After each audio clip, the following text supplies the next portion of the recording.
120 ദിവസത്തെ പ്രോസസ്സിലൂടെ പോകുന്ന ഒരാൾ അവരിൽ നിന്ന് ഒരുപാട് കാര്യങ്ങൾ വിട്ടുപോകും.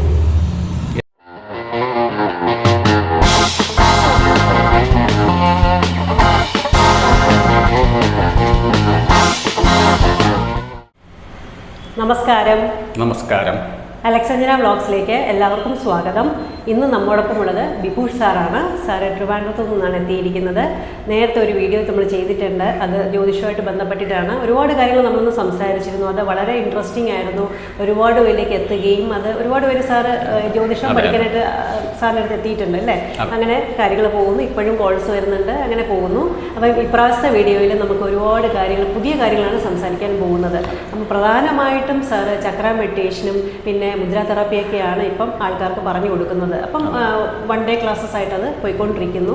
അപ്പം ജ്യോതിഷത്തെക്കാളും കൂടുതൽ സാർ അതിലാണ് ഇപ്പോൾ കോൺസെൻട്രേറ്റ് ചെയ്തിരിക്കുന്നത്. ശരിക്കും ഒരു മനുഷ്യൻ എന്ന് പറയുമ്പം മനുഷ്യ ശരീരം എന്ന് പറയുന്നത് സത്യം പറഞ്ഞാൽ മായാജാലമാണ് അല്ലേ? ഒരുപാട് ഊർജ്ജ തലങ്ങൾ, മൂലാധാരം തൊട്ട് സഹസ്രാരം വരെ നമ്മൾ 7 ചക്രങ്ങളെന്ന് തിരിച്ചിരിക്കുന്നു. ശരിക്കും 18 അതിൽ കൂടുതലുണ്ടെങ്കിൽ നമ്മൾ 7ലാണ് കോൺസെൻട്രേറ്റ് ചെയ്യുന്നത്. അപ്പം അതെങ്ങനെ ബാലൻസ് ചെയ്ത് നിർത്തിയാൽ മാത്രമേ നമുക്ക് ജീവിതം സന്തോഷത്തോടെയും ആരോഗ്യത്തോടെയും മുന്നോട്ട് കൊണ്ടുപോകാൻ സാധിക്കുകയുള്ളൂ.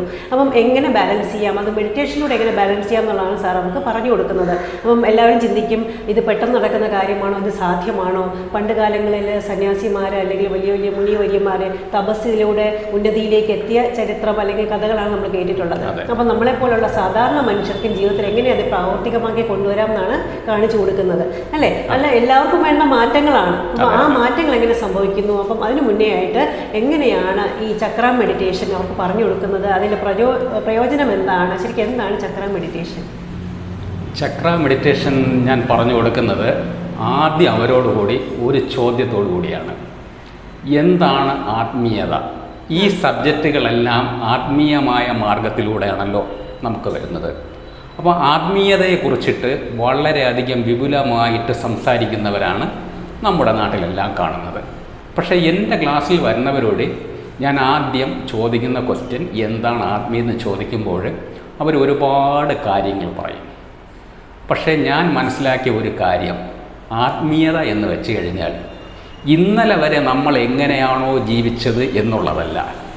ഇന്ന് മുതൽ നമ്മുടെ ജീവിതത്തിൽ കൃത്യമായ ഒരു സിസ്റ്റം ഡെവലപ്പ് ചെയ്യുകയാണെങ്കിൽ, അതായത് ചിട്ട, അപ്പോൾ മുതൽ നമ്മുടെ ആന്തരികമായി ഒരു ആത്മീയത ഉണർന്നു വരുന്നു. ഈ ആത്മീയത ഉണർന്നു വരാനായിട്ട് പ്രേരകമാകുന്ന, അതായത് ബോധത്തിനെ വിവേകപൂർവ്വം ഉയർത്തുന്ന ശക്തികൾ അല്ലെങ്കിൽ ഊർജ സ്രോതസ്സുകളാണ് ചക്രകൾ. 200-ൽ പരം ചക്രകൾ നമ്മുടെ ശരീരത്തിലുണ്ടെങ്കിലും അതിൽ 18 ചക്രകൾ പറഞ്ഞിട്ടുണ്ട്. പക്ഷേ നമ്മൾ ഏറ്റവും കൂടുതൽ ഫോക്കസ് ചെയ്യുന്നത് 7 ചക്രകളാണ്. അത് നമ്മുടെ നട്ടെല്ലിൻ്റെ ഏറ്റവും താഴെ നിന്ന് ആരംഭിക്കുന്ന മൂലാധാരം, സ്വാധിഷ്ഠാനം, മണിപൂരകം, അനാഹതം, വിശുദ്ധി, ആജ്ഞ, സഹസ്രാരം. ഇവിടെയെല്ലാം ചില നാഡികളുടെ ഉത്ഭവ കേന്ദ്രങ്ങളാണ്. ഈ നാഡികളെ നമ്മൾ നമ്മുടെ ആന്തരികമായ ശക്തി കൊണ്ട് വികസിപ്പിച്ച് അതവസാനം നമ്മുടെ സഹസ്രാരത്തിൽ, അവിടെ ബ്ലിസ്സാണ്, ഹാപ്പിനെസ് അല്ല. കാരണം ഹാപ്പിനെസ് എന്ന് പറയുമ്പോൾ കുറച്ച് കാലമേ നിൽക്കത്തുള്ളൂ. ബ്ലിസ് ആകുമ്പോൾ വർഷങ്ങളോളം ആ ബ്ലിസ് നമുക്കുണ്ടാവും. അപ്പം ബ്ലിസ് എങ്ങനെ ഉണ്ടാക്കാം എന്നുള്ളതാണ് ചക്ര മെഡിറ്റേഷനിലൂടെ ഉദ്ദേശിക്കുന്നത്. ഇനി ഈ ചക്ര മെഡിറ്റേഷൻ എങ്ങനെയാണ് നമ്മൾ, ഓരോരുത്തർക്കും വിചാരിക്കും ഇത് യോഗികൾക്ക് മാത്രമേ പറ്റത്തുള്ളൂ. നമുക്ക് പറ്റത്തില്ല. കാരണം നമ്മൾ എന്താണോ ചെറുപ്പത്തിൽ നമ്മിലേക്ക് ആൾക്കാർ പറഞ്ഞു തരുന്നത് അത് നമ്മുടെ ബോധത്തിലും ഉപബോധത്തിലും ഉറഞ്ഞു കിടക്കും. പറ്റില്ല പറ്റില്ല പറ്റില്ല. അങ്ങനെ നമ്മൾ ചിലയിടത്ത് ധ്യാനം പഠിക്കാനായിട്ട് പോകും. ധ്യാനം പഠിക്കാനായിട്ട് പോകുമ്പം ചിലപ്പോൾ ഒരു ഇവൻ്റ് മാനേജ്മെൻറ്റ് പോലെയുള്ള സ്ഥലങ്ങളിലായിരിക്കും നമ്മൾ പോകുന്നത്. നമുക്ക് വളരെയധികം ഹാപ്പിനെസ് ഉണ്ടാവും അവിടെ കാണുമ്പോൾ തന്നെ. പക്ഷെ അവിടെ ചെന്ന് കയറുമ്പോൾ വളരെ ലൈറ്റായിട്ടുള്ളൊരു മ്യൂസിക്, ഈ മ്യൂസിക്കിലൂടെ നമ്മുടെ ഊർജ തരംഗങ്ങളെ വളരെയധികം, അല്ലെങ്കിൽ നമുക്കൊരു ടെൻഷൻ ഉണ്ടായിരുന്നതിനെയൊക്കെ മാറ്റി വളരെ റിലാക്സ്ഡ് ആവും. നല്ല ഭക്ഷണം കാണും, അവിടുത്തെ അന്തരീക്ഷം വളരെ കളർഫുള്ളായിരിക്കും. സ്വാമിമാരുണ്ടായിരിക്കാം, അല്ലെങ്കിൽ അതേപോലത്തെ വേഷം ധരിച്ച ആൾക്കാരെല്ലാം ഉണ്ടായിരിക്കാം. ഇതിലെല്ലാം നമ്മുടെ ശ്രദ്ധ കൂടി നിൽക്കും. പക്ഷേ ഇവിടെ ഒരു പ്രോബ്ലം ഉണ്ട്. ആദ്യമേ തന്നെ ധ്യാനത്തിലേക്ക് ആർട്ടിഫിഷ്യൽ ഒരു കാര്യങ്ങളാണ് നമ്മുടെ മനസ്സിലേക്ക് പതിഞ്ഞത്. കാരണം മ്യൂസിക് എന്ന ഒരു ആർട്ടിഫിഷ്യൽ നമ്മളിലേക്ക് പതിഞ്ഞു. ഇന്നത്തെ സാങ്കേതിക വിദ്യയിൽ AI എന്ന് പറയുന്നത് പോലെ ഇതുമായിട്ട് നമ്മൾ ചെയ്യുമ്പോൾ ഇവിടെ ഹാപ്പിനെസ്സാണ് കിട്ടുന്നത്. 2 ദിവസം അവിടെ നിന്ന് കഴിഞ്ഞാൽ നമ്മുടെ മനസ്സ് വളരെയധികം ഹാപ്പിനെസ്സായി ചാർജ് ചെയ്യപ്പെടും. പക്ഷേ നമ്മൾ തിരിച്ച് വീട്ടിലേക്ക് വന്നാലോ, വീട്ടിൽ എന്തെങ്കിലും ഒരു പ്രോബ്ലം ഉണ്ടോയെങ്കിൽ ആ സമയം നമ്മുടെ ഹാപ്പിനെസ് നഷ്ടപ്പെടും. അതായത് ഒരു വീടെടുക്കുമ്പോൾ, ഒരു പുതിയ വീട് വയ്ക്കുമ്പോൾ ഹാപ്പിനെസ്സാണ്, ഒരു കാർ വാങ്ങിക്കുമ്പോൾ ഹാപ്പിനെസ്സാണ്. 6 മാസം കഴിയുമ്പോഴോ ഹാപ്പിനെസ്സിൻ്റെ ലെവൽ കുറഞ്ഞു. അപ്പോൾ അതുകൊണ്ട് ഞാൻ പഠിച്ച രീതി വളരെയധികം 30 വർഷത്തോളം ഒരു റിസർച്ച് ചെയ്ത് ആ പഠിച്ച രീതിയിൽ നമ്മൾ മനസ്സിലാക്കിയെന്ന് വെച്ച് കഴിഞ്ഞാൽ, ഒരു കാരണവശാലും ആദ്യമായി ധ്യാനം പഠിക്കാൻ വരുന്ന ഒരാളിന് ഒരു രീതിയിലുള്ള ആർട്ടിഫിഷ്യലായിട്ടുള്ള ഒരു കാര്യവും നമ്മൾ കാണാനോ കേൾക്കാനോ പറയാൻ പാടില്ല. എൻ്റെ അടുത്ത് വരുന്നവരെ ഒരിക്കലും എന്നെ ഗുരു എന്നോ ഗുരുജി എന്നോ സ്വാമി എന്നോ അഭിസംബോധന ചെയ്യുവാൻ പാടില്ല. കാരണം എങ്കിൽ അവരുടെ അകത്തുള്ള ഗുരുവിനെ അവർക്ക് കണ്ടെത്തുവാൻ പോകാതെ വരും. എന്നിലേക്ക് മാത്രം ശ്രദ്ധ, അല്ലെങ്കിൽ വിളക്കിലേക്ക്, അല്ലെങ്കിൽ ഒരു രൂപത്തിലേക്ക്. രൂപമില്ലാത്ത ധ്യാനം എവിടെയാണ്? നമ്മുടെ ആന്തരികമായ ഊർജ കേന്ദ്രങ്ങളിൽ. അടുത്ത് വരുന്നവരോട് നമ്മൾ ചോദിക്കും, നിങ്ങൾക്ക് പഞ്ചകോശങ്ങളെക്കുറിച്ച് അറിയാമോ? നിങ്ങൾക്ക് എത്ര ശരീരമുണ്ടെന്നറിയാമോ? ഇങ്ങനെ ഒരുപാട് ചോദ്യങ്ങളാണ് നമ്മൾ ആദ്യം ചോദിക്കുന്നത്. ഈ ചോദ്യത്തിലൂടെ നമ്മുടെ ശരീരത്തിൽ എത്ര ഗ്രന്ഥികളുണ്ട്, എത്ര ഊർജ കേന്ദ്രങ്ങളുണ്ട്, ഇങ്ങനെയുള്ള ഒരുപാട് ചോദ്യം ചോദിക്കുമ്പോൾ മിക്കവർക്കും ഉത്തരം പറയാനാവാത്ത ഒരവസ്ഥയിലേക്ക് വരും. അപ്പോൾ നമുക്ക് മനസ്സിലാകാം ഇവിടെ യഥാർത്ഥ ഒരു ധ്യാനത്തിൻ്റെ ആവശ്യകതയുണ്ട്. ആ ഒരു രീതിയിൽ അപ്പോഴാണ് നമ്മൾ ചക്ര മെഡിറ്റേഷൻ കൊടുക്കുന്നത്. ചക്ര മെഡിറ്റേഷൻ പഠിച്ചു എന്നതുകൊണ്ട് മാത്രം പൂർണ്ണമായ സെൽഫ് റിയലൈസേഷൻ അല്ലെങ്കിൽ ബ്ലിസ് നമുക്ക് വരണമെന്നില്ല.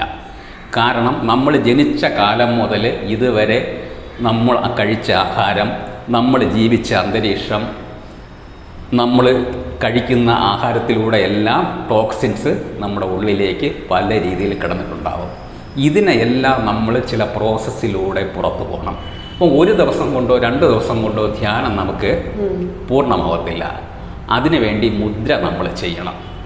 അപ്പോൾ ആദ്യം നമ്മൾ പഠിപ്പിക്കുന്നത് ധ്യാനത്തിൻ്റെ പ്രാപഞ്ചികമായ പ്രകൃതിയോടിണങ്ങിയിട്ടുള്ള പഞ്ചഭൂതങ്ങളെ അറിയുന്ന തത്വങ്ങളാണ്. ആ തത്വങ്ങൾ നമ്മൾ പഠിപ്പിച്ചതിന് ശേഷം നമ്മൾ മുദ്ര തെറാപ്പിയിലേക്ക് പോകും. കാരണം നമ്മുടെ ശരീരത്തെ ശുദ്ധീകരിക്കണമെങ്കിൽ ശുദ്ധീകരണ മുദ്ര 14 ദിവസം ചെയ്യണം. അത് കഴിഞ്ഞ് 1 ദിവസം ബ്രേക്ക് കൊടുക്കണം. ശുദ്ധീകരണ മുദ്ര ചെയ്യുമ്പോൾ പിറ്റേന്ന് മുതൽ തന്നെ നമുക്കതിൻ്റെ റിസൾട്ട് അറിയാൻ പറ്റും. നമ്മുടെ വിയർപ്പിലൂടെ, മൂത്രത്തിലൂടെ, നമ്മുടെ മോഷനിലൂടെ മാറ്റങ്ങളുണ്ടാവും. ആ മാറ്റങ്ങൾ നമ്മൾ അറിഞ്ഞാൽ അത് 4 ദിവസം കഴിയുമ്പോൾ അത് മാറി മാറി സാധാരണ നിലയിലേക്ക് വരും. അത് കഴിഞ്ഞിട്ട് നമ്മുടെ പ്രാണനെ പരിപോഷിപ്പിക്കുന്ന പ്രാണമുദ്ര 7 ദിവസം ചെയ്യണം. 20 മിനിറ്റ് വീതമാണ്. 7 ദിവസം കഴിഞ്ഞ് കഴിഞ്ഞാൽ അടുത്ത 1 ദിവസം വീണ്ടും ബ്രേക്ക് കൊടുക്കണം. അടുത്ത അപാന വായു മുദ്ര ചെയ്യണം 7 ദിവസം. ആ ഒരു പ്രോസസ്സിങ്ങിൽ 1 മാസം കൃത്യമാകും. ഇതെല്ലാം ഇവർ വീട്ടിലിരുന്ന് ചെയ്യേണ്ടതാണ്. നമ്മുടെ ആവശ്യമില്ല. നമ്മൾ ആദ്യത്തെ 7-8 ക്ലാസ്സിൽ ഇതിൽ പൂർണ്ണമായും നോട്ട്സും എല്ലാം പറഞ്ഞു കൊടുക്കും, കറക്റ്റായിട്ട് ചെയ്ത് കാണിച്ചു കൊടുക്കും, പിക്ചർ ഇട്ട് കൊടുക്കും, എല്ലാം ചെയ്യും. ആ ഗ്രൂപ്പ് അവരെല്ലാം ഗ്രൂപ്പ് ഒരു സംശയങ്ങൾക്ക് പോലും ഇട നൽകാത്ത രീതിയിലായിരിക്കും അവരുടെ ക്ലാസ്സുകൾ നമ്മൾ കൊടുക്കുന്നത്. ഏതെങ്കിലും തരത്തിലുള്ള ധ്യാനം ഇത് മുടങ്ങി പോകുമെങ്കിലും ചെയ്തു കഴിഞ്ഞാൽ അത് വീണ്ടും തുടരാമോ? വീണ്ടും തുടരാനുള്ള അത് ഓരോ ദിവസം ചോദിക്കും. ആരെങ്കിലും ധ്യാനം മുടങ്ങിയിട്ടുണ്ടോ അല്ലെങ്കിൽ മുദ്ര മുടങ്ങിയിട്ടുണ്ടോ എങ്കിൽ അതിനുള്ള റെമഡീസ് നമ്മൾ ഉടൻ തന്നെ നമ്മൾ പറഞ്ഞു കൊടുക്കുക. എപ്പോഴും അവരുമായിട്ടൊരു കോണ്ടാക്ട്സ് ഈ വാട്സപ്പ് ഗ്രൂപ്പ് വഴിയോ ഒക്കെ ഉണ്ടാവും. അപ്പോൾ 1 മാസം പൂർത്തിയായി കഴിഞ്ഞാൽ അടുത്ത് നമ്മൾ നമ്മുടെ ശരീരത്തിലെ പഞ്ചഭൂതങ്ങളെ കൃത്യമായിട്ട് ക്ലെൻസിങ് ചെയ്യുന്ന പഞ്ചഭൂത മുദ്രകളുണ്ട്. ആ 5 മുദ്രകൾ ഓരോ ദിവസവും 5 മിനിറ്റ് വീതം 28 ദിവസം തുടർച്ചയായിട്ട് ചെയ്യണം. ആ സമയം 2 മാസം പൂർത്തിയാവും. അടുത്ത 2 ദിവസം ബ്രേക്കാണ്.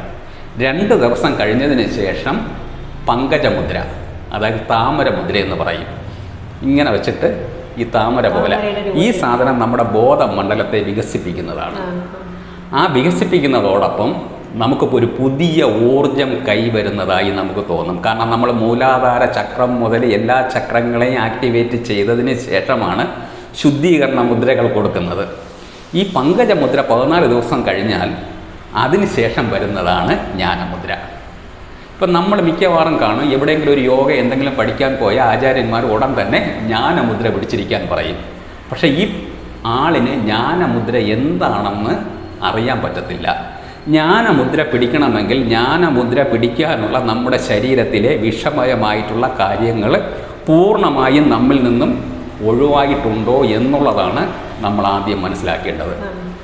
അവസാനത്തെ 14 ദിവസം ജ്ഞാനമുദ്രയോട് കൂടി നമ്മുടെ ബ്രെയിനിൽ കുറേ തരംഗ മാറ്റങ്ങൾ ഉണ്ടാകുന്നതായിട്ട് നമുക്ക് തന്നെ അറിയാം. ഒരുപാട് അനുഭവങ്ങൾ, നൂറല്ല ആയിരക്കണക്കിന് അനുഭവങ്ങളാണ് ഈ കുറഞ്ഞ കാലയളവിൽ നമുക്ക് കിട്ടിയിട്ടുള്ളത്. അതുമല്ല, സമൂഹത്തിലെ വലിയ ഉന്നത നിലയിലുള്ളവരാണ് ഇതിനെ ഏറ്റവും കൂടുതൽ പഠിക്കാനായിട്ട് ശ്രമിക്കുന്നത്. അതിനൊരു കാരണമെന്ന് വെച്ച് കഴിഞ്ഞാൽ IQ, EQ, SQ. കുറേ പേർക്ക് നല്ല IQ കാണും, അവർ ഉന്നത പദവിയിലേക്ക് പഠിച്ചെത്തും. പക്ഷെ അവർ ഏതെങ്കിലും പ്രോബ്ലംസിൽ ചെന്ന് ചാടും.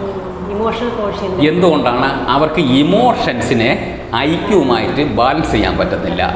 അവിടെ നമ്മൾ പഠിപ്പിക്കുന്ന അവിടെയാണ് നമ്മുടെ SQവിൻ്റെ, അതായത് സ്പിരിച്വൽ എനർജിയുടെ പ്രാധാന്യം വരുന്നത്. അതായത് എല്ലാവരും വിചാരിച്ചിരിക്കുന്നത് പഞ്ചഭൂതങ്ങൾ അറിഞ്ഞു കഴിഞ്ഞാൽ എല്ലാം ആയെന്ന്. പഞ്ചഭൂതങ്ങളാണെങ്കിൽ പഞ്ചഭൂതങ്ങൾക്ക് ഉപരിയായി ഒരു കാര്യം കൂടി വേണം. അവിടെയാണ് ഈ സ്പിരിച്വൽ എനർജി നിലനിൽക്കുന്നത്. അതിനു മുകളിലാണ് കോസ്മിക് എനർജി നിലനിൽക്കുന്നത്.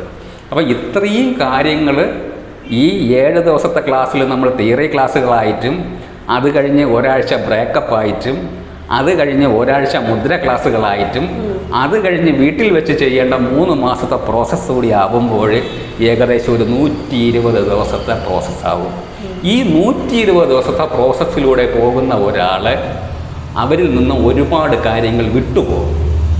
എന്താണ് വിട്ടുപോകുന്നത്? ക്രോധം, കാമം, ലോഭം, പിന്നെ മത്സരങ്ങൾ, ഇങ്ങനെയുള്ള കാമക്രോധാദികളെല്ലാം വിട്ടുപോയി. വയലൻസി ഉണ്ടെങ്കിൽ വയലൻസി മാറും. ഇതെല്ലാം മാറിയിട്ട് അവരൊരു നല്ല ഒരു മനുഷ്യനായി, അല്ലെങ്കിൽ നല്ല ഒരു ബോധത്തെ ഉണർത്തുന്ന നിലയിലേക്ക് അവർ തിരിച്ചു വരുന്നതായിട്ട് നമുക്ക് കാണാം. അതായത് പണ്ട് ബുദ്ധൻ പറഞ്ഞതുപോലെ, ബുദ്ധൻ്റെ കൂടി ഒരാൾ ചോദിച്ചു, താങ്കൾക്ക് ജ്ഞാനം കിട്ടി, എന്തൊക്കെയാണ് നേടിയത്? അപ്പോൾ ബുദ്ധൻ പറഞ്ഞു, ഞാൻ ഒന്നും നേടിയില്ല, എന്നിൽ നിന്ന് കുറേ സാധനങ്ങൾ ഇറങ്ങിപ്പോയി. അത് എൻ്റെ നെഗറ്റീവ്സ് ആയിരുന്നു. കാരണം എല്ലാവരും സോട്ട് അനാലിസിസ് ചെയ്യും. ഇപ്പം ഒരുപാട് പേര് മോട്ടിവേഷൻ ക്ലാസ്സുകളിൽ പോകാറുണ്ട്. അപ്പോഴവർ സോട്ട് അനാലിസിസാണ് കൊടുക്കുന്നത്. നിങ്ങളുടെ സ്ട്രെങ്ത് കണ്ടുപിടിക്കുക, ഓപ്പർച്യൂണിറ്റീസ് കണ്ടുപിടിക്കുക, വീക്ക്നെസ് കണ്ടുപിടിക്കുക, ത്രെസ് കണ്ടുപിടിക്കുക. ഇതെല്ലാം എഴുതിയിട്ടിട്ട് ഇവർ കുറച്ച് ദിവസം കഴിയുമ്പോൾ എന്തൊക്കെ ചെയ്യും. അവിടെ മോട്ടിവേഷൻ എന്ന് വെച്ച് കഴിഞ്ഞാൽ ഭൗതികമായ ജീവിതത്തെ എങ്ങനെ ഉയർത്താം എന്നുള്ളതാണ് കൊടുക്കുന്നത്. നിങ്ങൾ കണ്ടോ, ബിൽഗേറ്റ്സ് ഇന്നവർ അവരിത് വാങ്ങിച്ചത് കണ്ടോ, ഇത് വാങ്ങിച്ചത് കണ്ടോ എന്ന് പറയുമ്പോൾ നമ്മുടെ മോഹം ഉയരും. പക്ഷേ സാമ്പത്തികമായിട്ടുള്ള ഉയർച്ചയാണ്. അവിടെ ആന്തരികമായ വികാസമില്ല. ആന്തരികമായ വികാസത്തിന് വേണ്ടത് നല്ല വിവേകമാണ്. ആ വിവേകം നമുക്ക് എങ്ങനെ ഉണ്ടാക്കാൻ പറ്റും? അത് ഈ ഊർജ തരംഗങ്ങളെ നമുക്ക് മാറ്റിയാൽ മാത്രമേ നമുക്ക് സാധ്യമാകത്തുള്ളൂ. അപ്പോൾ അതുകൊണ്ടാണ് മോട്ടിവേഷനും മെഡിറ്റേഷനും തമ്മിൽ വളരെയധികം വ്യത്യാസമുണ്ട്. ചിലർ ജീവിതകാലം മുഴുവൻ മോട്ടിവേഷൻ ക്ലാസ്സിൽ നടന്നുകൊണ്ടിരിക്കുന്നത് കാണാം. പക്ഷേ മെഡിറ്റേഷൻ കൃത്യമായി പഠിച്ച ഒരാളിന് ഒരുപാട് പേരെ മോട്ടിവേറ്റ് ചെയ്യാൻ പറ്റും. കാരണം എൻ്റെ ക്ലാസ്സിൽ വരുന്നവരെ ഞാൻ പറയുന്നത്, നിങ്ങൾ ഈ 120 ദിവസത്തെ ക്ലാസ് കഴിഞ്ഞു കഴിഞ്ഞാൽ നിങ്ങളടുത്ത് 5 പേരെ പഠിപ്പിച്ചു തുടങ്ങുക. പഠിപ്പിക്കും തോറും മാത്രമേ നമ്മുടെ അറിവ് കൂടുതൽ നമുക്ക് കിട്ടത്തുള്ളൂ. അതേപോലെ നമുക്ക് കിട്ടുന്ന അറിവ് എത്രത്തോളം മുന്നിലേക്ക് മറ്റുള്ളവരിലേക്ക് എത്തിക്കാൻ പറ്റുമോ അത്രയും എത്തിച്ചുകൊണ്ടിരിക്കുമ്പോൾ നമുക്കും കൂടുതൽ പഠിക്കണം എന്നുള്ളത് തോന്നും. എനിക്കും അങ്ങനെയാണ് വന്നത്. ആദ്യമൊന്നും നമ്മൾ പഠിപ്പിക്കത്തില്ലായിരുന്നു, നമ്മൾ പഠിപ്പിച്ചാൽ ശരിയാകുമോ എന്നുള്ള ഒരു ധാരണയിലായിരുന്നു. പക്ഷെ പഠിപ്പിച്ചു വന്നപ്പോഴാണ് നേരത്തെ പറഞ്ഞ 4 കാര്യങ്ങൾക്ക് പുറമെ നമ്മിലൊരു സ്കില്ല് ഡെവലപ്പ് ചെയ്തിട്ടുണ്ടെന്ന് നമ്മൾ മനസ്സിലാക്കുന്നത്. ഒരു വീട്ടമ്മ നല്ലൊരു പാചകം ചെയ്തു, അത് ഒരാൾ ഒരു ദിവസം ഒരു അച്ചാറിട്ട് ഒരു ദിവസം കഴിച്ചു, വീണ്ടും കഴിച്ചു, അപ്പോൾ നല്ല രുചിയെന്ന് പറഞ്ഞു കഴിഞ്ഞാൽ നമ്മൾ മനസ്സിലാക്കേണ്ടത് ആ വീട്ടമ്മയ്ക്ക് ആ പാചക കലയിൽ നല്ലൊരു സ്കില്ലുണ്ടെന്നാണ്. അതേപോലെ ധ്യാനത്തിലൂടെ നമുക്ക് സോട്ട് അനാലിസിസിന് പുറമെ സ്ട്രെങ്തിൻ്റെയും ഓപ്പർച്യൂണിറ്റീസിനെയും വെച്ചിട്ട് അവിടെ ഒരു സ്കില്ല് ഡെവലപ്പ് ചെയ്ത് കൊണ്ടു കഴിഞ്ഞാൽ അതിൽ കൂടെ നമ്മൾ മുന്നോട്ട് പോകും. ഇതാണ് മെഡിറ്റേഷൻ കൊണ്ട് കൂടുതൽ അർത്ഥമാക്കുന്നത്. ശരിക്കും ഇങ്ങനെ മെഡിറ്റേഷൻ, ഇപ്പം ചക്ര മെഡിറ്റേഷൻ പഠിക്കാൻ വരുന്നു, അല്ലെങ്കിൽ മുദ്ര തെറാപ്പി പഠിക്കാൻ വരുന്നു, അവരെപ്പോഴും ചിന്തിക്കുന്നത് മാറ്റം വരണം എന്നുള്ളതാണ്. പല പ്രശ്നങ്ങളിലൂടെ കടന്നിട്ടാണ് അവർക്കത് മാറ്റം ചെത്തി വരണമെന്ന് വിചാരിക്കുന്നത്. പക്ഷേ പെട്ടെന്നൊരു ദിവസം വന്നിട്ട് എനിക്ക് ഫൈനാൻഷ്യലി മാറ്റം വരണം, അല്ലെങ്കിൽ കുടുംബജീവിതത്തിൽ മാറ്റം വരണം, ഒറ്റ ദിവസം കൊണ്ട് നടക്കുന്ന കാര്യവുമല്ല. ഈ പറയുന്ന പോലെ ആ ഒരു കൃത്യമായ ചിട്ടയായ ജീവിത രീതി നയിക്കുകയും ചിട്ടയായ മെഡിറ്റേഷൻ ചെയ്യുകയും പ്രാക്ടീസ് ചെയ്യുകയൊക്കെ ചെയ്യുമ്പോഴാണ് മാറ്റം വരുന്നത്. അപ്പോൾ ചിലർക്ക് ഈ മുടങ്ങി പോകുന്നവർക്ക് വീണ്ടും ചിലപ്പോൾ അവർക്ക് അത് പറഞ്ഞു കൊടുക്കുന്നു, എങ്ങനെ അത് ചെയ്താൽ വീണ്ടും തുടരാൻ സാധിക്കും. അപ്പോൾ അങ്ങനെ അവർക്ക് പറഞ്ഞു കൊടുത്തിട്ട് ചിലർ ബ്രേക്കായി പോയവർ വീണ്ടും തുടർന്ന് പോയിട്ട് നന്നായിട്ട് പോകുന്നവരും ഉണ്ടാവും അല്ലേ? അപ്പോൾ സാറിൻ്റെ അനുഭവത്തിൽ അങ്ങനെയുള്ള വ്യക്തികൾ, അല്ലെങ്കിൽ അങ്ങനെ എന്തെങ്കിലും പ്രത്യേകിച്ച് അവരുടെ ജീവിതത്തിൽ വന്ന മാറ്റങ്ങൾ, അങ്ങനെയുള്ള 1-2 എക്സാമ്പിൾസ് പറയാൻ പറ്റുമോ? ഒരാൾക്ക് വന്നിട്ട് ആ ലേഡി ഇട്ടതാണ് കണ്ണിൻ്റെ കാഴ്ചയ്ക്ക് കണ്ണാടി വെച്ച് ആ ഒരു രീതിയിലത്തേക്ക് പോകുന്നു, കാഴ്ചകൾ ഇങ്ങനെ കുറഞ്ഞു വരുന്നു. അവർക്ക് ഈ ശുദ്ധീകരണ മുദ്രയും പ്രാണമുദ്രയും ചെയ്തപ്പോൾ അവർക്ക് കാഴ്ചശക്തി കൂടിയതായിട്ട് അവർക്ക് അനുഭവപ്പെടുന്നു. അവരുടെ മനസ്സിൽ തോന്നുന്നതാണോ മുദ്ര വഴി വന്നതാണോ എന്നുള്ളത് പ്രപഞ്ചത്തിനെ നമുക്ക് വിട്ടുകൊടുക്കാൻ പറ്റും. അതൊരിക്കലും എൻ്റെ കഴിവെന്നോ അല്ലെങ്കിൽ നമ്മൾ പഠിപ്പിച്ച കഴിവെന്നോ ഒന്നും നമുക്ക് പറയാൻ പറ്റത്തില്ല. നമ്മൾ പറഞ്ഞു കൊടുക്കുന്നു. പക്ഷേ മുദ്രയിൽ പറയുമ്പോഴുണ്ട് നിങ്ങളിൽ എന്താണോ നെഗറ്റീവ്സ് അതിനെ എല്ലാം പതിയെ ഇത് മാറ്റിക്കൊണ്ടിരിക്കും എന്ന് പറയുന്നുണ്ട്. പിന്നീട് ചിലരെന്ന് വെച്ച് കഴിഞ്ഞാൽ ഉറങ്ങിപ്പോകും. അതായത് നമ്മൾ ഈ പ്രാക്ടീസ് കൊടുക്കുമ്പോൾ ആദ്യത്തെ 7 ദിവസങ്ങളിൽ 10 മിനിറ്റൊക്കെ പ്രാക്ടീസ് കൊടുക്കത്തുള്ളൂ. അവസാനത്തെ 3 ദിവസങ്ങളിൽ ഒരു ഏകദേശം 35 മിനിറ്റ് മുതൽ 50 മിനിറ്റ് വരെ നീളുന്ന യോഗ നിദ്ര പ്ലസ് 7 ചക്ര മെഡിറ്റേഷൻ ആണ് കൊടുക്കുന്നത്. ആ മെഡിറ്റേഷൻ കൊടുക്കുമ്പോൾ അതിരാവിലെയാണ് ക്ലാസ് ആരംഭിക്കുന്നത്. അതായത് 4:45 ഗൂഗിൾ മീറ്റ് ഓപ്പൺ ചെയ്യും, 5 മണിക്ക് സ്റ്റാർട്ട് ചെയ്യും, കറക്റ്റ് 6 മണിക്ക് തീർക്കും.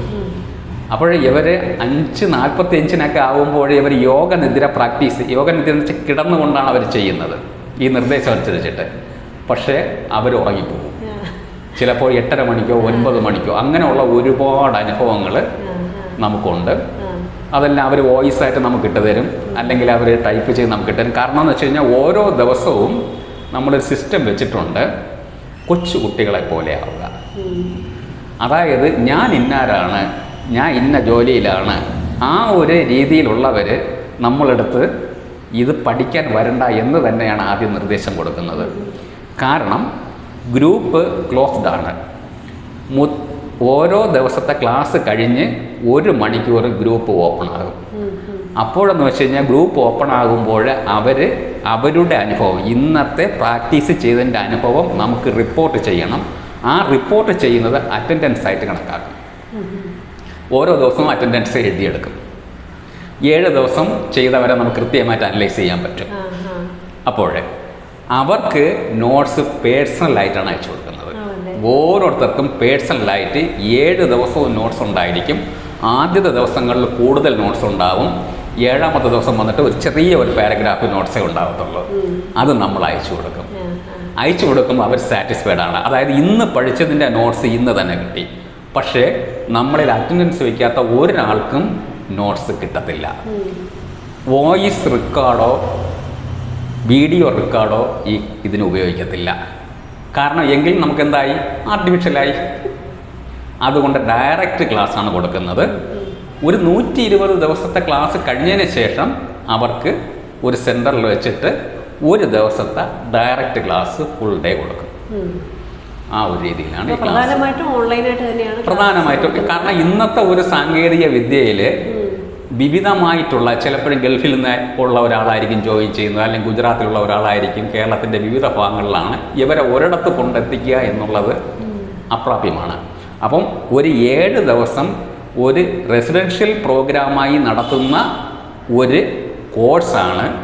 നമ്മൾ അതിനെ ഒന്നും ചുരുക്കാതെ കൃത്യമായ എസൻസ് എടുത്ത് 7 മണിക്കൂർ 7 ദിവസം കൊണ്ട്, അതായത് ഓരോ മണിക്കൂർ വീതം 7 ദിവസം കൊണ്ട് കൊടുക്കുന്നത്.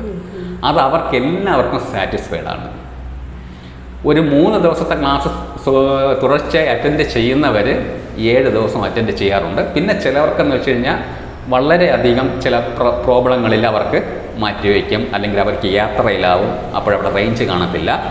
അവർക്ക് നമ്മൾ പ്രത്യേകമായിട്ട് മുദ്ര തെറാപ്പിയൊക്കെ ആണെങ്കിൽ അന്ന് എക്സ്ട്രാ പിറ്റെന്ന് 10 മിനിറ്റൊക്കെ ചെയ്യാൻ പറയും. അതല്ല എങ്കിൽ അടുത്ത ബാച്ചിൽ വീണ്ടും ഒന്നുകൂടി 1 എന്ന് ആ കോഴ്സ് അറ്റൻഡ് ചെയ്തതിന് ശേഷം മാത്രമേ നമ്മൾ അവരെ ഒരു പൂർണ്ണതയിലേക്ക് എത്തിക്കുന്നുള്ളൂ. ഈ ചക്ര മെഡിറ്റേഷൻ ആണെങ്കിലും അതുപോലെ മുദ്ര തെറാപ്പി ആണെങ്കിലും പ്രാക്ടീസ് ചെയ്യേണ്ടവർക്ക് എന്തെങ്കിലും നിർദ്ദേശങ്ങളോ അല്ലെങ്കിൽ പാലിക്കേണ്ടതായ കാര്യങ്ങളോ പറഞ്ഞു കൊടുക്കാറുണ്ട്? അതായത് ഇപ്പോൾ മുദ്ര തെറാപ്പി, ഇപ്പോൾ മെഡിറ്റേഷൻ ചെയ്യുമ്പോൾ നമ്മൾ പറയുന്നത് നിങ്ങൾ 7 ദിവസമെങ്കിലും ഒന്ന് വെജിറ്റേറിയൻ ആയിരിക്കണം. മെഡിറ്റേഷൻ ചെയ്യുന്ന സമയത്ത് കോട്ടൺ വസ്ത്രങ്ങളായിരിക്കണം ധരിക്കേണ്ടത്. കണ്ണട, വാച്ച്, സ്റ്റിക്കർ, പൊട്ടി ഇവ ഒന്നും ഉപയോഗിക്കാൻ പാടില്ല. അപ്പോഴേ ഒരാൾ കേട്ടു, എന്തുകൊണ്ടാണ് ഈ വാച്ച് ഉപയോഗിച്ചുകൂടാത്തത്? കാരണം നമ്മുടെ ശരീരം തുലനമായി നിൽക്കുകയാണ്. അപ്പം ഒരു വശത്ത് നമുക്ക് വാച്ചുണ്ടായിരുന്നു കഴിഞ്ഞാൽ ആ സ്ഥലം അൺബാലൻസ്ഡ് ആണ്. അതേപോലെ ഇവിടെയാണ് നമുക്ക് ആജ്ഞാചക്രം വരുന്നത്, പുരിക മധ്യത്തിലേക്ക്. അവിടെ കണ്ണാടി വെച്ച് കഴിഞ്ഞാൽ നമ്മൾ അവിടെ ക്ലെൻസ് ചെയ്യുമ്പോൾ അവിടെ തടഞ്ഞു നിൽക്കും. അതേപോലെ തന്നെ പണ്ട് ചന്ദനം, ഒറിജിനൽ ചന്ദനം, ഒറിജിനൽ കുങ്കുമം ഇവിടെ അണിഞ്ഞിരുന്നു. അതിനൊരു ആയുർവേദ ഗുണങ്ങളുണ്ട്. ഇപ്പോഴെല്ലാവരും സ്റ്റിക്കർ പൊട്ടാണ് ഒട്ടിക്കുന്നത്. ആ സ്റ്റിക്കർ പൊട്ട് അവിടെയുള്ള ഊർജ്ജ തരംഗങ്ങളെ തടഞ്ഞു നിർത്തും. അപ്പോൾ ഈ 3 കാര്യങ്ങൾ ഒഴിവാക്കുക. ഈ രീതിയിൽ അടുത്ത് മുദ്ര പ്രാക്ടീസ് ചെയ്യുമ്പോൾ നമ്മൾ കൊടുക്കുന്ന നിർദ്ദേശം, ഫുഡ് ലൈറ്റ് ഫുഡാണോ എങ്കിൽ അരമണിക്കൂർ കഴിഞ്ഞിട്ടേ മുദ്ര ചെയ്യാവൂ. ഹെവി ഫുഡ് കഴിക്കുന്നവരാണെങ്കിൽ 2 മണിക്കൂർ കഴിഞ്ഞിട്ടേ മുദ്ര ചെയ്യാവൂ. അതേപോലെ തന്നെ കുളിച്ചതിന് ശേഷം അരമണിക്കൂർ കഴിഞ്ഞ് മുദ്ര ചെയ്യാവൂ. പിന്നെ മെലിഞ്ഞ ശരീരമുള്ളവർ, തീരെ മെലിഞ്ഞ ശരീരമുള്ളവർ, തീരെ വണ്ണമുള്ള ശരീരമുള്ളവർ, അവർക്ക് പ്രത്യേകമായിട്ടുള്ള ചില നിർദ്ദേശങ്ങളുണ്ട്. ഗർഭിണികൾക്ക് കൂടുതൽ മുദ്രകൾ ചെയ്യാൻ പാടില്ല. കൂടുതൽ ക്രോണിക്കായിട്ടുള്ള അസുഖമുള്ളവർ, അവർക്ക് മുദ്രകൾ ചെയ്യാൻ പാടില്ല. ഇങ്ങനെയൊക്കെയുള്ള ചെറുതായിട്ടുള്ള അസുഖമുള്ളവർക്കെല്ലാം ചെയ്യാം. കുട്ടികളാണെങ്കിൽ ഏത് പ്രായം തൊട്ട്? കുട്ടികളാണെങ്കിൽ 6 വയസ്സ് മുതൽ ചെയ്യാം. ഒരു 90 വയസ്സ് വരെ ഉള്ളവർക്കാണ് ഇത് പറഞ്ഞത്. 90 വയസ്സ് കഴിഞ്ഞിട്ട് മുദ്ര ചെയ്യരുതെന്നാണ് പറഞ്ഞിട്ടുള്ളത്. അപ്പോൾ ഈ നിർദ്ദേശങ്ങളെല്ലാം തന്നെ നമ്മൾ ആദ്യം കൊടുക്കും. അതായത് ഇവരെല്ലാം പിന്നീട് നോക്കുമ്പോൾ ഒരു കൊച്ചു കുട്ടികളുടെ മാനസിക സ്ഥിതിയിലേക്ക് ഇവരിവിടെ മാറുന്ന കാണാം. ആദ്യമൊക്കെ വളരെയധികം സാധാരണ രീതിയിലൊക്കെ വരുന്നവരാണ്. ആദ്യത്തെ ഒരു ദിവസത്തെ ക്ലാസ് കഴിയുമ്പം തന്നെ അവർക്കൊരു റിലാക്സേഷൻ എവിടെയോ കിട്ടും, അല്ലെങ്കിൽ ഉണ്ട് എന്നുള്ള ഒരു തോന്നൽ അവരിലേക്ക് വന്ന് പതിക്കുന്നുണ്ട്. അപ്പോൾ ഈ പഠിക്കാൻ വരുന്നവർ തന്നെ ചിലപ്പം ഇതിനു മുമ്പ് മറ്റ് അനേകം ഹീലിംഗ് സിസ്റ്റംസ് പഠിച്ച് പ്രാക്ടീസ് ചെയ്യുന്നവരായിരിക്കാം. റേക്കിയോ, പ്രാണിക്കോ, അല്ലെങ്കിൽ തേർഡ് ഐയോ, അങ്ങനെ ഒരുപാട് കാര്യം പഠിച്ചിട്ട് വരുന്നവരായിരിക്കാം. അപ്പം അങ്ങനെ താങ്കളെ സമീപിക്കുമ്പോൾ അവരോട് ചോദിക്കോ, ഇന്ന ഹീലിംഗ് സിസ്റ്റംസ് പ്രാക്ടീസ് ചെയ്യുന്നുണ്ട്? പ്രത്യേകിച്ച് പ്രാണമുദ്ര ചെയ്യുമ്പോൾ ഈ യോഗ, വിവിധ ഇടങ്ങളിലുള്ള മെഡിറ്റേഷൻ ചെയ്യുന്നവർക്ക് അവർ സിസ്റ്റമാറ്റിക്കായിട്ട് ആ ഒരു രീതി പിന്തുടരുന്നവരായിരിക്കും. അവരെ സംബന്ധിച്ചിട്ട് പ്രാണ ഊർജത്തിൻ്റെ അളവ് വളരെ ഏറിയിരിക്കും. ശ്വാസമൊക്കെ ഇങ്ങനെ വിടുമ്പോൾ ഈ ഒരു ലെവലിലേക്കൊക്കെ അത് വരും, ക്രിയയോഗ. അപ്പോൾ അവരോട് നമ്മളത് നിർദ്ദേശം കൊടുക്കും. പ്രാണമുദ്ര പരിശീലിക്കുമ്പോൾ ഒരുപാട് പ്രാണ ഊർജം എടുക്കുന്നവരാണോ എങ്കിൽ പ്രാണമുദ്ര ഒഴിവാക്കുകയോ, അല്ലെങ്കിൽ 20 മിനിറ്റ് എന്നുള്ളത് 10 മിനിറ്റ്, 5 മിനിറ്റ്, 2 മിനിറ്റ്, ഈ രീതിയിൽ അവരുടെ രീതിക്കനുസരിച്ചിട്ട് കുറച്ച് കൊണ്ടുവരികയും ചെയ്യും. അപ്പോൾ അങ്ങനെ മറ്റുള്ളിടത്ത് ഒരുപാട് ക്രിയകൾ പഠിക്കുന്നവർ നമ്മുടെ കൂടെ പഠിക്കുന്നുണ്ട്. അവർക്കെല്ലാം ഈ നിർദ്ദേശങ്ങൾ കൊടുക്കുന്നുണ്ട്. എന്തെങ്കിലും അസ്വസ്ഥതകൾ ഉണ്ടായാൽ തന്നെയും മുദ്ര നിർത്തിവെക്കാൻ പറയും. ആ ഒരു രീതിയിലൊക്കെ. പിന്നെ മുദ്ര എന്ന് വെച്ച് കഴിഞ്ഞാൽ ഒരിക്കലും ഒരു നെഗറ്റീവ് എഫക്റ്റ് ഒന്നും നമുക്ക് വരത്തില്ല.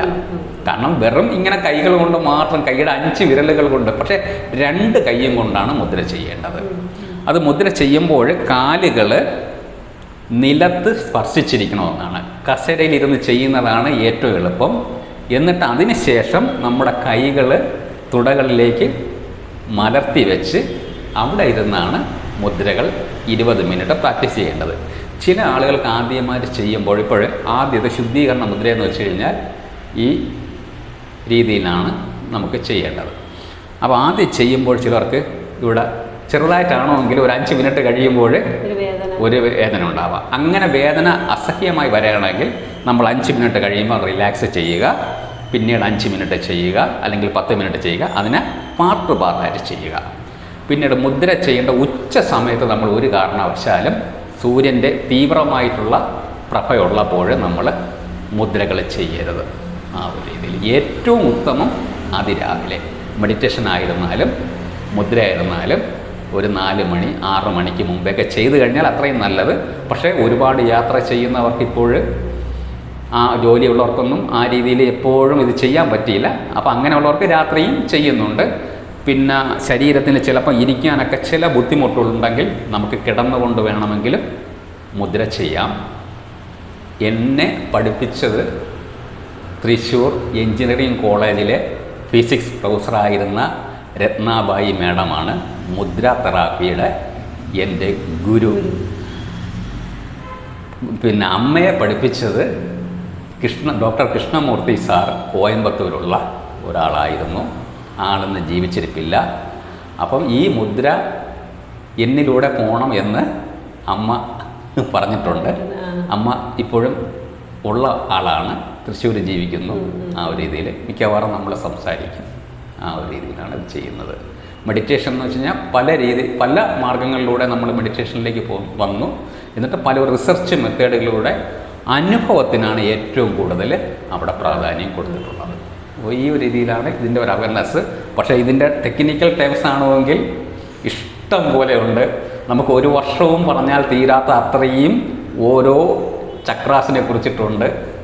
18 ചക്രാസിനെ കുറിച്ചിട്ടുണ്ട്.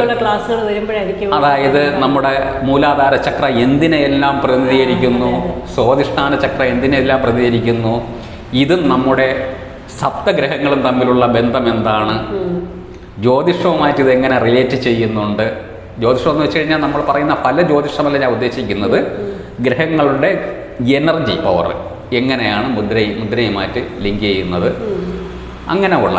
പിന്നീടെന്ന് വെച്ച് കഴിഞ്ഞാൽ ചില ഗ്രന്ഥങ്ങളിൽ നമ്മൾ മറ്റു പലതിലും പറയുന്നത് പോലെ 2 തരത്തിലുള്ള ചില അഭിപ്രായങ്ങൾ വരുന്നുണ്ട്. അതായത് മുദ്ര ചെയ്യുമ്പോൾ ഓരോ മന്ത്രധ്വനികളുണ്ട്. ഇപ്പം ലം യം അങ്ങനെയുള്ള രം എന്നുള്ള രീതിയിൽ. അപ്പം ഈ ലം എന്നുള്ളത് നമ്മളിവിടെ മലയാളികൾ ഉച്ചരിക്കുന്നത് പോലെയല്ല വിദേശികൾ ഉച്ചരിക്കുന്നത്. അവർ ലാം എന്ന് ഉച്ചരിക്കും, നമ്മളിവിടെ ലം എന്ന് ഉച്ചരിക്കും. അതേപോലെ നിറങ്ങൾ, ഓരോ മുദ്രകൾക്കും ഓരോ നിറങ്ങളുമായി ബന്ധപ്പെടുത്തിയിട്ടുണ്ട്. അതായത് ഈ മഴവില്ലിൽ കാണുന്ന 7 നിറങ്ങൾ നമ്മുടെ ചക്രകളുമായിട്ടാണ് ബന്ധപ്പെട്ടിരിക്കുന്നത്. മൂലാധാര ചക്രത്തിൻ്റെത് കുങ്കുമ വർണ്ണമാർന്ന ചുവപ്പ് നിറം. ഇങ്ങനെയുള്ള ആ ഒരു രീതിയിൽ വരുമ്പോൾ സഹസ്രാരത്തിൻ്റെത് നമ്മുടെ ഇതിൽ വയലറ്റ് നിറമാണ് പറഞ്ഞിരിക്കുന്നത്. എന്നാൽ ചില ഗ്രന്ഥങ്ങളിൽ ആ വയലറ്റ് നിറത്തിന് പകരം വെള്ളയും പറഞ്ഞിരിക്കുന്നതായി കണ്ടിട്ടുണ്ട്. അതിനും ഓരോ രീതികൾ ഉണ്ടായിരിക്കാം.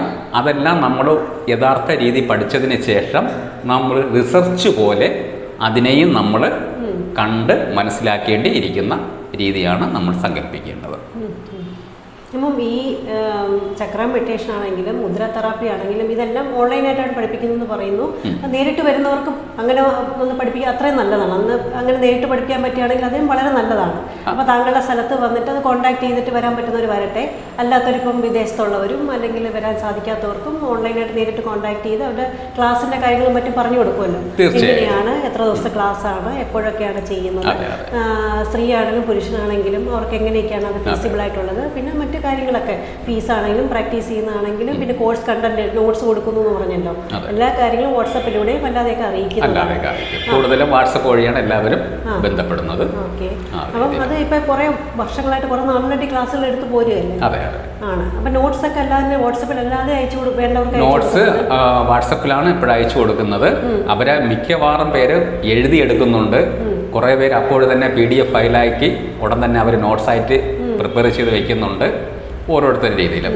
അഥവാ അവർക്ക് നഷ്ടപ്പെട്ടു പോയി കഴിഞ്ഞാൽ വാട്സപ്പിൻ്റെ ചാനൽ വഴി അത് കൊടുക്കാനുള്ള സംവിധാനവും അപ്പോഴെന്ന് വെച്ചാൽ ഒരിക്കലും അവർക്ക് നഷ്ടപ്പെടാതെ കൊടുക്കാനുള്ള സംവിധാനം ഏർപ്പെടുത്തിയിട്ടുണ്ട്. ഭാവിയിൽ ഇതൊരു ബുക്കായിട്ട് ഇറക്കാനുള്ളൊരു ശ്രമമുണ്ട്. അപ്പോൾ ഇവരുടെ എല്ലാ ഡീറ്റെയിൽസും നമ്മൾ അവൈലബിളായി സൂക്ഷിച്ചിട്ടുണ്ട്. ആ സമയത്ത് അവർക്ക് ഈ ബുക്ക് വേണമെങ്കിൽ നമുക്ക് അയച്ചു കൊടുക്കാൻ പറ്റും. അങ്ങനെയുള്ള എല്ലാ കോണ്ടാക്ട്സും ആരും അങ്ങനെ വിട്ടുപോകുന്നില്ല. എല്ലാവരും സ്റ്റഡി ആയിട്ട് നമ്മളിവിടെ തന്നെ നിൽക്കുന്നുണ്ട്. കാരണം അവരുടെ അനുഭവങ്ങൾക്ക് കുറേ മാറ്റം വന്നിട്ടുണ്ട്, അവരുടെ കാഴ്ചപ്പാടുകൾക്ക് കുറേ മാറ്റം വന്നിട്ടുണ്ട്. അവരുടെ പ്രവൃത്തി ചെയ്യുന്ന മണ്ഡലത്തിൽ വളരെയധികം മാറ്റങ്ങൾ സംഭവിച്ചിട്ടുള്ളത് കൊണ്ട് അവർക്ക് വളരെയധികം ബ്ലിസ്സാണ്, ഹാപ്പിനെസ് അല്ല ബ്ലിസ്സാണ് അനുഭവപ്പെടുന്നത്. ഓക്കെ, ശരിക്കും ബിപുഷ് സാറ് സംസ്കൃതത്തിൽ ഡിഗ്രി എടുക്കുകയും BEd എടുക്കുകയും പിന്നെ MA ഒക്കെ ചെയ്തു. പിന്നെ വലിയ വലിയ പ്രഗത്ഭരായ ഗുരുക്കന്മാരിൽ നിന്നാണ് ജ്യോതിഷമൊക്കെ പഠിച്ചത്. അപ്പോൾ ജ്യോതിഷമൊക്കെ ചെയ്യുന്നുണ്ടെങ്കിലും ഇതാണ് കൂടുതലായിട്ട് കോൺസെൻട്രേറ്റ് ചെയ്യുന്നതെന്ന് മാത്രമേ ഉള്ളൂ. ചിലതാണ് ഇത്തരം ക്ലാസ്സുകളാണ് നമ്മുടെ പ്രേക്ഷകർക്ക് ആവശ്യം. അപ്പോൾ നമ്മുടെ പ്രേക്ഷകരോട് എന്തെങ്കിലും സാറ് പറയാനുണ്ടോ, പ്രത്യേകിച്ച് എന്തെങ്കിലും? ഏത് കാര്യവും നമ്മൾ പ്രശ്നങ്ങളുള്ള കാര്യത്തിനെ ഈസിനെസ്സായിട്ട് ചിന്തിക്കുക. അതായത് പ്രോബ്ലംസിനെ നമ്മൾ വീർപ്പിക്കാതിരിക്കുക. മറ്റുള്ളവർ നമുക്ക് പറ്റൂല എന്ന് പറഞ്ഞ് നമ്മുടെയിലേക്ക് തരുന്ന ബോധത്തിനെ പറ്റും എന്നുള്ള സംജ്ഞ കൊടുക്കുക. എനിക്കും മുമ്പുണ്ടായിരുന്നു ഇത് എനിക്ക് പറ്റുമോ എന്നുള്ള രീതി ഉണ്ടായിരുന്നു. അതായത് അതിനൊരു എക്സാമ്പിൾ പറയാം. പണ്ട് സിദ്ധാർത്ഥൻ ഗൗതമ ബുദ്ധൻ ജ്ഞാനം തേടി ഇഷ്ടം പോലെ അലഞ്ഞു. ശരീരമെല്ലാം ക്ഷയിച്ചു, ഭാര്യ ഉപേക്ഷിച്ചു, മകനെ ഉപേക്ഷിച്ചു, രാജ്യം ഉപേക്ഷിച്ചു, പ്രജകളെ ഉപേക്ഷിച്ചു, സമ്പത്ത് മൊത്തം ഉപേക്ഷിച്ചു നടന്നു. കിട്ടിയില്ല. വീണ്ടും വന്നു, വീണ്ടും തിരിച്ചുപോയി. അവസാനം ബോധിവൃക്ഷ ചുവട്ടിലിരുന്ന് ജ്ഞാനം കിട്ടിയപ്പോൾ തിരിച്ച് വിജയശ്രീലാളിതനായി ബ്ലിസ് കിട്ടി എന്ന് പറഞ്ഞ സിദ്ധാർത്ഥൻ്റെ കൂടി യശോദര ചോദിച്ചൊരു ക്വസ്റ്റ്യനുണ്ട്. സ്ത്രീ സമൂഹത്തിന് വളരെയധികം ഉന്നത നിലയിലേക്ക് ചിന്തിക്കാനുള്ള ക്വസ്റ്റ്യനാണ്. ഇത്രയും കാലം നിങ്ങൾ ഇതെല്ലാം നമ്മൾ ഉപേക്ഷിച്ചിട്ട് പോയി, ഇപ്പോഴിത് കിട്ടിയെന്ന് പറയുന്നു. ഇപ്പോഴിത് തോന്നുന്നുണ്ടോ ഇത് കിട്ടാൻ വേണ്ടി ഇതെല്ലാം ഉപേക്ഷിച്ച് പോകണമായിരുന്നു എന്ന്? അപ്പോൾ ബുദ്ധൻ്റെ വാക്കാണ്, അന്നത്തെ സമയത്ത് എനിക്കിത് ഉപേക്ഷിച്ച് പോയാലേ കിട്ടുമെന്നുള്ള പൂർണ്ണമായ ബോധ്യമുണ്ടായിരുന്നു. കിട്ടിയപ്പോഴാണ് മനസ്സിലായത് ഇത് എവിടെ ഇരുന്നാലും നിസ്സാരമായി കിട്ടാനുള്ള സാധനമാണെന്ന്. അപ്പോൾ നമ്മൾ അതിൽ നിന്നും ആരും പറയാത്ത ഒരു കാര്യം മനസ്സിലാക്കണം. ബുദ്ധനേക്കാൾ എത്രയോ തലം ഉയരത്തിലാണ് യശോദര ചിന്തിച്ചിരുന്നുവെന്ന്. അതേപോലെ തന്നെ പണ്ട് കാലത്ത് നമ്മൾ ഈ കുണ്ടലിനി ശക്തിയെ ഉണർത്തുന്ന രാസ്, രംഗ്, നാദം എന്നുള്ള ഈ സംഗീതത്തിലൂടെ, അതായത് നൃത്തത്തിൻ്റെ പാദത്തിൻ്റെ ചലനം, ഹസ്തമുദ്രകൾ, ഇതിലൂടെ നമ്മുടെ ആത്മീയമായിട്ടുള്ള 7 ചക്രകളെ ഉണർത്തുന്ന ഒരു പ്രക്രിയ ഒരു നാടൻ വിദ്യയായിട്ട് 5000 വർഷങ്ങൾക്ക് മുമ്പ് തന്നെ പ്രചരിച്ചിരുന്നു. അതായത് ഇന്നത്തെ പോലെയല്ല. പണ്ട് നമ്മൾ ഒരു കഥകളി കാണുമ്പോൾ, ഒരു ഭരതനാട്യം, മോഹിനിയാട്ടം ഇതെല്ലാം കാണുമ്പോൾ അവരുടെ കൈകളുടെ ചലനം, പാദത്തിൻ്റെ ചലനം, അതോടൊപ്പം കണ്ണുകളുടെ ചലനം, ഇതെല്ലാം സൂക്ഷിച്ചിരിക്കുന്ന ഒരാളിന് തന്നെയും വളരെയധികം ഒരു ആനന്ദമാണ് അനുഭവപ്പെടുന്നത്. ഇന്ന് ആ കലകളെല്ലാം നമ്മുടെ സാധാരണ ക്ഷേത്രങ്ങളിൽ നിന്നെല്ലാം അകന്നു പോയിക്കൊണ്ടിരിക്കുന്ന ഒരു കാലഘട്ടമാണ്. അതിന് പകരം ഇന്ന് വളരെ ഈ ശബ്ദ കോലാഹലമായിട്ടാണ് നമുക്ക് നടക്കുന്നത്. അപ്പം ആ ഒരു രീതിയിൽ അന്നത്തെ കാലത്ത് സാമവേദവുമായി ബന്ധപ്പെട്ട തരംഗങ്ങൾ നമ്മുടെ മനുഷ്യ മനസ്സിനെ ആന്തരികമായി ഉണർത്തുന്നതായി കണ്ടെത്തിയിട്ടുണ്ട്. അതിലേക്ക് ഇപ്പോഴത്തെ സംഗീതത്തിലെ രാഗ തെറാപ്പി അങ്ങനെയുള്ള ഒരുപാട് സിസ്റ്റങ്ങളുണ്ട്. അതും ഇതിന് നല്ലതാണ്. അതായത് നമ്മൾ ആദ്യം പ്രകൃതിയിൽ നിന്ന് ഇണങ്ങി ഒരു ആർട്ടിഫിഷ്യലും ഇല്ലാതെ നമ്മൾ ധ്യാനം പരിശീലിച്ചതിന് ശേഷം സ്റ്റെപ്പായിട്ട് നമുക്ക് ഏത് രീതിയിൽ വേണോ ഉള്ള ധ്യാനം പരിശീലിക്കാം. കണ്ണടച്ചിരുന്ന് പരിശീലിച്ചിട്ട് ഭാവിയിൽ നമുക്ക് കണ്ണ് തുറന്നിരുന്ന് വേണമെങ്കിലും ധ്യാനം ചെയ്യാനുള്ള അത്രയും മനോനില ഉയർന്ന തലത്തിലേക്ക് വേണമെങ്കിൽ നമുക്കെത്താം. നമുക്ക് ഡ്രൈവ് ചെയ്യുമ്പോൾ ട്രാഫിക് ബ്ലോക്കിലേക്ക് പെട്ടു എന്ന് കരുതുക. അപ്പോൾ ചുവന്ന ലൈറ്റ് കത്തി, പച്ച ലൈറ്റ് കത്തിയാലേ പോകാൻ പറ്റൂ. നമുക്ക് വെപ്രാളമാണ് അല്ലേ സാധാരണപ്പെട്ട ഒരാളിന്. ഉടൻ ഇതെന്തോന്നാണ്, ഭയങ്കര കുറ്റം പറച്ചിലാണ്. പക്ഷേ പച്ച ലൈറ്റ് കത്തുന്നത് വരെയുള്ള ആ ചുവന്ന ലൈറ്റ് നമുക്ക് ധ്യാനത്തിന് വേണ്ടി നമുക്ക് എടുക്കാൻ പറ്റുമോ എന്നുള്ളതാണ് നമ്മളവിടെ ചിന്തിക്കേണ്ടത്. കാരണം നമ്മൾ ആ അവസ്ഥ അംഗീകരിച്ചു, ഇവിടെ ട്രാഫിക് ബ്ലോക്കാണ്. ടെൻഷൻ അടിച്ചു കഴിഞ്ഞാൽ ആർക്കാണ് പ്രോബ്ലം? നമുക്ക് തന്നെയാണ് പ്രോബ്ലം. മറ്റത് അത് കത്തി. ആ സമയത്ത് നമുക്ക് എങ്ങനെ ഒരു മനസ്സിനെ നല്ല നിലയിൽ എത്താം. അടുത്ത് നമ്മൾ മൂവ് ചെയ്യുമ്പോൾ വളരെ പ്ലസൻ്റായിട്ട് നമുക്ക് ഓട്ടിച്ചു പോവാം. പക്ഷെ ആൾക്കാരെല്ലാം നേരെ തിരിച്ചാണ്. അപ്പോൾ അതുകൊണ്ട് ഈ ധ്യാനമൊക്കെ ഇങ്ങനെ കയറി വരുമ്പോൾ ഒരു ട്രാഫിക് ബ്ലോക്കും നമ്മുടെ മുന്നിലില്ല. വലിയ വലിയ കുരുക്കുകളെല്ലാം നമ്മൾ മുറിച്ചെല്ലാം എടുക്കുന്നത് കുരുക്കിനെ പതിയെ പതിയെ പതിയെ നമ്മൾ അഴിച്ചെടുത്ത് പഴയ പൂർവ്വസ്ഥിതിയിൽ നമ്മളെ എത്തിക്കും. അതാണ് ഈ ധ്യാനത്തിൻ്റെയും മുദ്രയുടെയൊക്കെയുള്ള വളരെയധികം ആനന്ദകരമായിട്ടുള്ള അനുഭവം. പഞ്ചതത്വങ്ങളിൽ അധിഷ്ഠിതമായ ഒരു ജീവിതമാണ് നമുക്കുള്ളത്. അപ്പം നമ്മുടെ ആ ചക്രങ്ങളെ ഉയർന്ന തലത്തിലേക്ക് എനർജൈസ് ചെയ്ത് ജീവിക്കാനുള്ള മാർഗ്ഗങ്ങളാണ് സാറ് പറഞ്ഞു തരുന്നത്. അപ്പം തീർച്ചയായിട്ടും ഈ പറഞ്ഞ ചക്ര മെഡിറ്റേഷൻ, മുദ്ര തെറാപ്പി എന്നിവ പഠിക്കാൻ താല്പര്യമുള്ളവർ തീർച്ചയായിട്ടും സാറിനെ കോൺടാക്റ്റ് ചെയ്യുക. പിന്നെ മറ്റു കാര്യങ്ങൾ എന്തൊക്കെയാണ് ചെയ്യേണ്ടത്, എങ്ങനെയാണ് പ്രാക്ടീസ് ചെയ്യേണ്ടതെല്ലാം വിശദമായിട്ട് തന്നെ പറഞ്ഞു തരുന്നതാണ്. അപ്പം ഇതുവരെ വീഡിയോ കണ്ടുവന്ന എല്ലാ പ്രേക്ഷകർക്കും സ്നേഹത്തോടെ നന്ദി. നമസ്കാരം. നമസ്കാരം.